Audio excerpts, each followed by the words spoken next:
Рад всех приветствовать!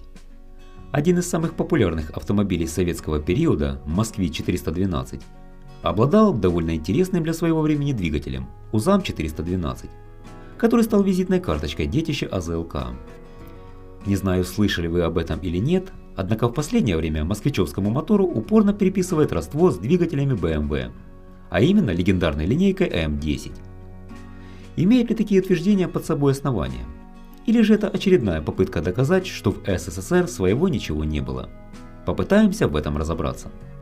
Предыдущая 408 модель хорошо продавалась в Европе, но для лучшей конкуренции понадобился более мощный силовой агрегат. И двигатель УМЗ-412, позже названный УЗАМ-412, выполнил свою задачу полностью. Он сделал и без того успешный на европейском рынке автомобиль еще более привлекательный в глазах покупателя. Хотя его тягово-скоростные характеристики нравились не всем, УЗАМ-412 считался для тех лет передовым. Что делало его таким? Высокая литровая мощность, малая масса и достаточная экономичность. Агрегат, спроектированный на МЗМА, позже АЗЛК, обладал мощностью 75 лошадиных сил. Довольно высокие обороты 5800 и крутящий момент 114 Нм. Это были одни из лучших показателей.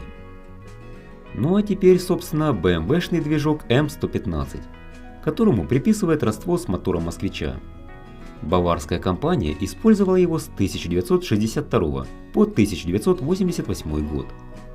Он стал основателем легендарной моторной линейки М10, двигателями которой комплектовали не менее десятка моделей знаменитой марки из ФРГ.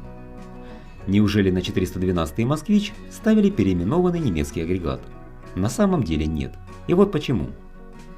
Впервые М115 был показан на публике в 1962 году, когда конструкторы МЗМА уже год как занимались проектом 412. Схожих решений у двух двигателей не больше, чем у других моторов того времени. Отличается большинство основных конструкционных параметров: ход поршня, рабочий объем, материал и тип поддона и блока цилиндров, форма поршней. Да и внешние размеры отличались. Единственное, что объединяет двигатели, это расположение в моторном отсеке под наклоном на правый бок. Такая конфигурация не была распространена в Европе. Скорее всего, этот фактор и стал причиной разговоров о родстве немецкого и советского моторов.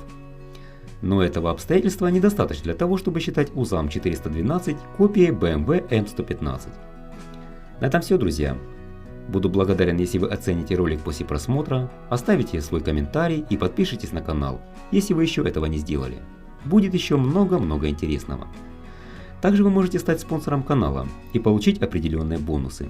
Соответствующая кнопка находится рядом с кнопочкой «Подписаться». Всего доброго, до свидания.